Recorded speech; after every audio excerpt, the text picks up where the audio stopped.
அதிமுக முன்னாள் அமைச்சர் தங்கமணி அவர்கள் நீங்களும் பேசுனீங்க. கூட்டணி தொடர்பா ஏதாவது பேசலாம்? சட்டப்பேரவைக்குள்ள அதுக்கு முன்னாடி பாத்தீங்கன்னா இன்னொரு கட்சிக்காரர் இருக்காரு. இப்ப என் பக்கத்துல உட்கார்ந்திருக்கிறவரு விடுதலை சிறுத்தைகளோட எம்எல்ஏ, அவரோட நிறைய பேசிட்டு இருக்கேன். சட்டப்பேரவையில கூட்டணி பேசுறதுக்குன்னு ஒரு முறை இருக்கு, கட்சியில அதுக்குன்னு ஒரு குழு இருக்கு, அதெல்லாம் இருக்கு. கூட்டணி பேச்சுவார்த்தை சட்டப்பேரவையிலயா பேசுவோம்? என்ன பேசுனீங்கன்னு ஒரு என்னதுங்க இது, டீல ரொம்ப ஜாஸ்தியா சுகர் இருந்ததுன்னு பேசணும். வேற என்னங்க? இன்று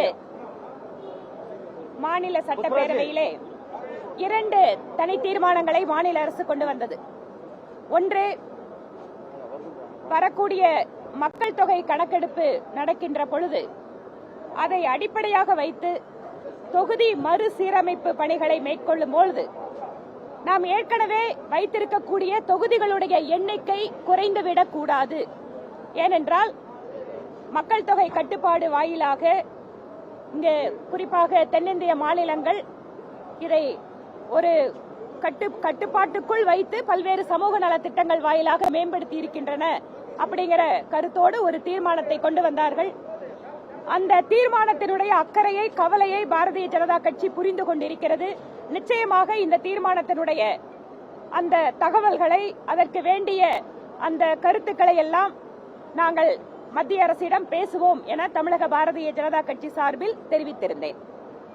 2வது தீர்மானம் ஒரே நாடு ஒரே தேர்தல் தொடர்பானது. அதாவது நாடு முழுவதும் ஒரே நேரத்தில் தேர்தல் நடத்தப்படுவது குறித்தான தங்களுடைய பயத்தை, இதன் வாயிலாக அவர்களே பல்வேறு விதங்களில் இது ஒரு வேறு விதமாக சென்று விடுமோ, ஜனநாயகத்திற்கு எதிராக சென்று விடுமோ, அல்லது ஒற்றையாட்சி வந்து விடுமோ என்று பல்வேறு உறுப்பினர்கள் கருத்து தெரிவித்தார்கள். மாநில அரசு சார்பாக கூட அவர்களுடைய பயம் அதுதான் வெளிப்படுத்தியது. இதற்கு நான் என்ன சொன்னேன் என்றால், ஏற்கனவே தேர்தல் சீர்திருத்தம் என்பது ஒரு தொடர்ச்சியான நடவடிக்கை.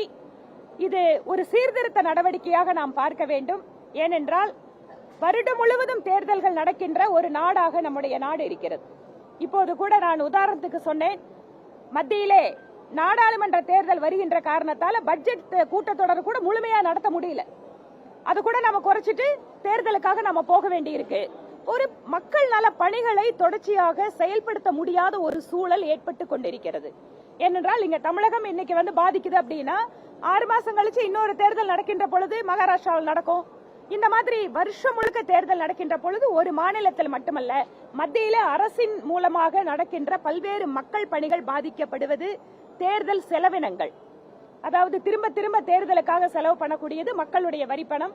இதையெல்லாம் மனதில் வைத்துக் கொண்டு மத்தியிலே அரசு ஒரு குழுவினை நியமித்திருக்கிறது. என்னவெல்லாம் தீர்மானத்திலே நீங்கள் கருத்துக்களை தெரிவிக்கிறீர்களோ அதையெல்லாம் மத்தியில் அரசில் அமைக்கப்பட்டிருக்கக்கூடிய குழுவிடம் நீங்கள் தெரிவிக்கலாம். அதனால் அந்த தீர்மானத்திற்கு நாங்கள் ஆதரவு தெரிவிக்கவில்லை, அது அவசியமற்றது என சொல்லி அந்த தீர்மானத்திற்கு நாங்கள் எதிர்ப்பு தெரிவித்திருக்கிறோம்.